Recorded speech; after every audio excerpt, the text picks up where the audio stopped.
ఉమ్మడి నెల్లూరు జిల్లాలో 10 నియోజకవర్గాలు ఉంటే 9 నియోజకవర్గాలకు సంబంధించి టీడీపీ అభ్యర్థులను ప్రకటించారని, ఒక్క సర్వేపల్లి నియోజకవర్గానికి మాత్రం టీడీపీ అధినేత చంద్రబాబు నాయుడు తన పార్టీ తరపున అభ్యర్థిని నిలబెట్టేందుకు కూడా జాప్యం చేశాడంటేనే సర్వేపల్లిలో వైఎస్ఆర్ కాంగ్రెస్ పార్టీ ఎంత బలంగా ఉందో అర్థమవుతుందని రాష్ట్ర వ్యవసాయ శాఖ మంత్రి కాకాని గోవర్ధన్ రెడ్డి అన్నారు. సర్వేపల్లి నియోజకవర్గం తోటపల్లి గూడూరు మండలం చింతోపు, మంగళదొరువు, సౌతాములూరు గ్రామాలలో పార్లమెంట్ అభ్యర్థి మద్దెల గురుమూర్తితో కలిసి ఆయన ఎన్నికల ప్రచారం నిర్వహించారు. ఈ సందర్భంగా ఆయన మాట్లాడుతూ సోమిరెడ్డి వల్ల ఎన్నో కుటుంబాలు సర్వనాశనమయ్యాయని, మరెన్నో కుటుంబాలు రోడ్డున పడ్డాయన్నారు.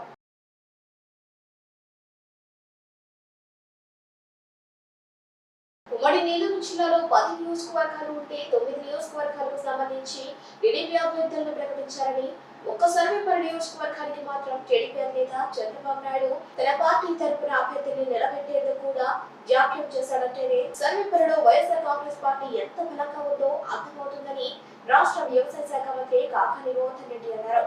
సర్వేపల్లి నియోజకవర్గం తోటపల్లి గూడూరు మండలం చింతోపు, మంగళదొరువు, సౌతాములూరు గ్రామాలలో పార్లమెంట్ అభ్యర్థి మద్దెల గురుమూర్తితో కలిసి ఆయన ఎన్నికల ప్రచారం నిర్వహించారు. ఈ సందర్భంగా ఆయన మాట్లాడుతూ సోమిరెడ్డి వల్ల ఎన్నో కుటుంబాలు సర్వనాశనమయ్యాయని, మరెన్నో కుటుంబాలు రోడ్డున పడ్డాయన్నారు.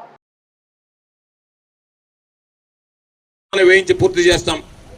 ఇంటింటికి కుళాయి పనులకు సంబంధించి ఇప్పటికే వీధికి సంబంధించి ఆ 4 శ్మశాన వాటికలకి హ్యాండ్ బోర్లు వేయించాం.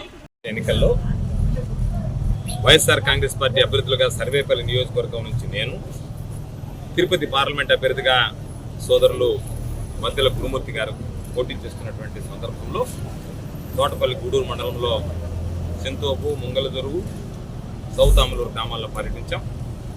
గ్రామాల్లో పెద్ద ఎత్తున ఈరోజు ప్రజల నుంచి ఎక్కడికి వెళ్ళినా, ఏ కుటుంబం వెళ్ళినా, దగ్గరికి వెళ్ళినా సరే జగన్మోహన్ రెడ్డి గారు అందించినటువంటి సంక్షేమ కార్యక్రమాలు, ఈ నియోజకవర్గంలో జరిగినటువంటి అభివృద్ధి కార్యక్రమాలని ప్రజలు ఈరోజు గొప్పగా చెప్పుకునేటువంటి పరిస్థితి. ప్రతి ఒక్కరూ ఈరోజు ఆలోచన చేయాల్సింది, శాంతాడంతా హామీలు ఇచ్చి ఎక్కుంటేటువంటి చంద్రబాబు కావాలన్నా, చెప్పినవి చెప్పినట్టుగా అమలు చేసేటువంటి జగన్మోహన్ రెడ్డి గారు కావాలనేటువంటి నిర్ణయం తీసుకోవాల్సినటువంటి. అందుకనే ఈరోజు 2014లో ఏదైతే పార్టీలు కలిసి పోటీ చేశాయో, 2019కి విడిపోయి నానా రకాలుగా దుర్భాషలు ఆడుకున్నారో, మరలా ఈరోజు జగన్మోహన్ రెడ్డి గారిని గద్దెదించడానికి మాకు సిద్ధాంతాలు లేవు, అజెండా లేదు, మా జెండాలన్నీ కలిపి జగన్మోహన్ రెడ్డి గారిని గద్దెదించడమే మా లక్ష్యం అని చెప్పి ఈరోజు 2024 ఎన్నికల్లో మళ్ళీ అందరూ ఒకటి కావడం జరిగింది. ఈరోజు ఓటర్ అనేటువంటి వాడు పార్టీలు ఎంతమంది ఉన్న నాయకులతో సంబంధం లేకుండా ఈరోజు ఓటర్లు, ప్రజలు జగన్మోహన్ రెడ్డి గారికి అండగా నిలుస్తున్నటువంటి నేపథ్యం. కొంతమంది అంటున్నారు వైఎస్ఆర్ కాంగ్రెస్ పార్టీకి ట్రెండ్ మారింది, వైఎస్ఆర్ కాంగ్రెస్ పార్టీకి సంబంధించినటువంటి ట్రెండ్ చేంజ్ అయింది, సిద్ధం సభ తర్వాత అని చెప్పి మాట్లాడుతున్నారు. YSR Congress party trend change కాలేదు. ఎన్నికలకు దగ్గరకు వచ్చేటప్పటికి ఓటర్ తన మనోభావాన్ని, మనోగతాన్ని బయట పెడుతున్నాడు. ఆ బయట పెట్టేటువంటి నేపథ్యంలో ఎవరు నిన్నటిదాకా తెలుగుదేశం పార్టీ అంటున్నారు, సాధారణమైనటువంటి పేద ఓటరు ఈరోజు ఎవరైతే వైఎస్ఆర్ కాంగ్రెస్ పార్టీ వైపు ఉన్నారో, జగన్మోహన్ రెడ్డి గారు చెప్పినట్టుగా పెత్తందారులతో కాదు పేదవాడితో ఉంటాను నేనని చెప్పి ఆ పేదవాడు ఎన్నికల సమయంలో నోరు తెరుస్తాడు. ఆ పేదవాడు నోరు తెరిచేటువంటి సమయం ఈరోజు ఆసనమైంది కాబట్టి, పేదవాడు నోరు తెరుస్తున్నాడు కాబట్టి ఈరోజు జగన్మోహన్ రెడ్డి గారికి ట్రెండ్ మారింది, జగన్మోహన్ రెడ్డి గారికి అండగా ఉందని చెప్పి ఈరోజు గ్రామాల్లో పర్యటిస్తే ప్రతి కుటుంబం ఈరోజు హక్కును చేర్చుకునేటువంటి పరిస్థితి, ప్రతి కుటుంబం ఆదరించేటువంటి పరిస్థితి, ప్రతి కుటుంబం ఆనందంగా ఈరోజు ఆశీస్సులు అందించేటువంటి పరిస్థితి. కాబట్టి ఇటువంటి నేపథ్యంలో సర్వేపల్లి నియోజకవర్గంలో కానీ, ఈ ఆంధ్ర రాష్ట్రంలో కానీ, తిరుపతి పార్లమెంట్ కానీ తిరుగులేనటువంటి మెజారిటీతో విజయం సాధించి జగన్మోహన్ రెడ్డి గారు ముఖ్యమంత్రి కావడం ఖాయం అనేటువంటి విషయాన్ని సందర్భంగా తెలియజేస్తారు. ఈ ప్రాంతానికి సంబంధించి అల్లిపురం రెడ్డి పాపం ఆయన రకరకాలుగా మాట్లాడుతున్నాడు. ఈరోజు చెప్తున్నాడు ఒక్కసారి అవకాశం ఇవ్వండి అని చెప్పి. ఆయన చెప్పదలుచుకునేది ఏంటంటే, మీరు కనుక నాకు ఒక్కసారి అవకాశం ఇవ్వకుండా నా జన్మాంతరం మిమ్మల్ని పట్టి పీడిస్తానని చెప్తున్నాడు. బొమ్మాలి నిన్ను వదలంటారే, ఆ విధంగా బొమ్మాలి నిన్ను వదలన్నట్టు బొమ్మాలి సర్వేపల్లి నిన్ను వదల అంటున్నాడు. అందుకని పాపం సర్వేపల్లి ప్రజలు ఈరోజు ఇబ్బందులు పడేటువంటి పరిస్థితి. ఈరోజు గ్రామాల్లో పర్యటిస్తే తెలుగుదేశం పార్టీకి మెజారిటీ వచ్చినటువంటి గ్రామాల్లో కూడా ప్రజల స్పందన చూస్తే ఈరోజు అందరూ చెప్తున్నారు ఈసారి మెజారిటీ వైఎస్ఆర్ కాంగ్రెస్ పార్టీదేనని చెప్పి. అందుకనే బహుశా చంద్రబాబు నాయుడు సర్వేపల్లి నియోజకవర్గానికి టికెట్ కేటాయించడంలో కూడా జాప్యం చేశాడు. సోమిరెడ్డి పాపం నాకు టికెట్ కావాలి, నాకే టికెట్ అన్నా కూడా సోమిరెడ్డి అయితే ఖచ్చితంగా ఓడిపోతాడని టికెట్ ఇవ్వలేదు. 10 నియోజకవర్గాలు ఉంటే నెల్లూరు పాత జిల్లాలో 9 నియోజకవర్గాలకు టికెట్ కేటాయించి ఒక్క నియోజకవర్గం ఆపాడు. 3 పేర్లను పరిశీలించాడు. 3 పేర్ల ద్వారా అభిప్రాయ సేకరణ చేశాడు స్వయంగా చంద్రబాబు నాయుడు ఫోన్ కాల్స్ ద్వారా. ఆ తర్వాత 2 లిస్టులు విడుదల చేసిన పేరు రాలేదు. ఎన్నికల కోడ్ వచ్చిన తర్వాత చివరి జాబితాలో సోమిరెడ్డికి చూడండి.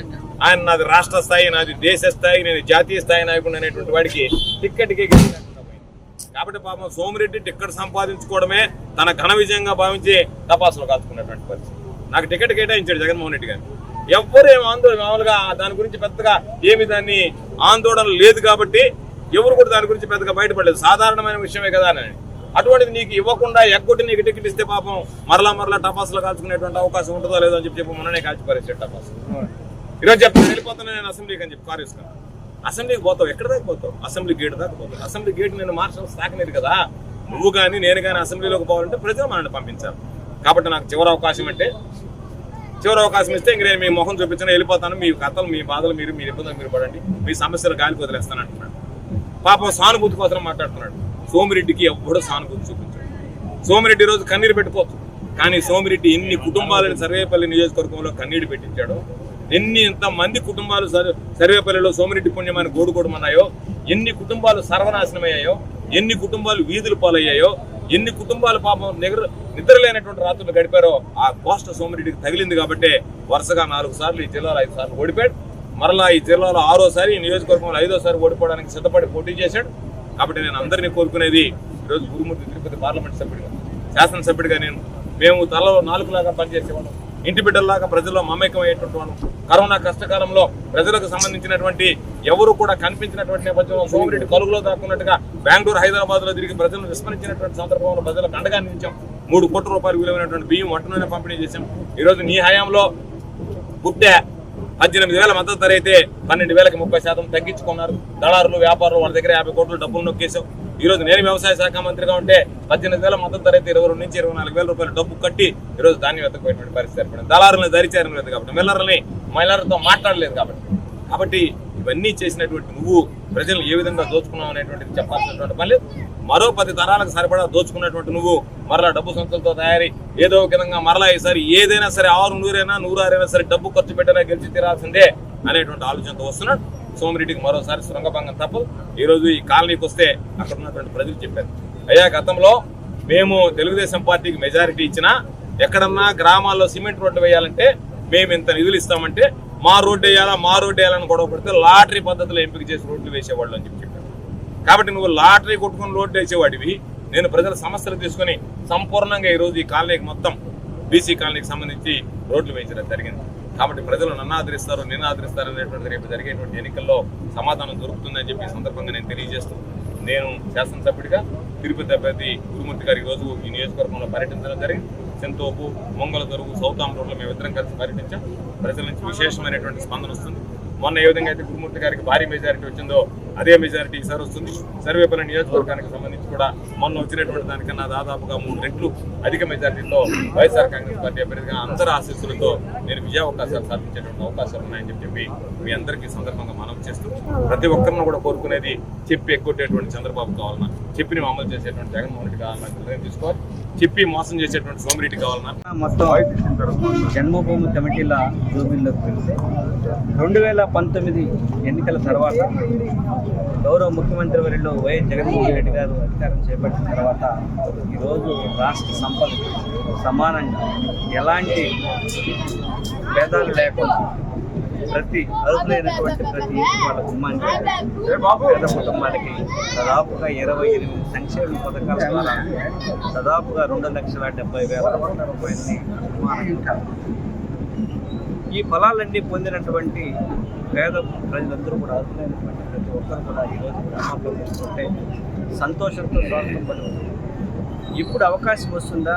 మే 13వ తేదీ ఎప్పుడు వస్తుందా? మాకు తిరిగి జగన్మోహన్ రెడ్డి గారికి బటన్ నొక్కడానికి ఇప్పుడు అవకాశం దొరుకుతుందా అని ఎదురు చూస్తున్నాం.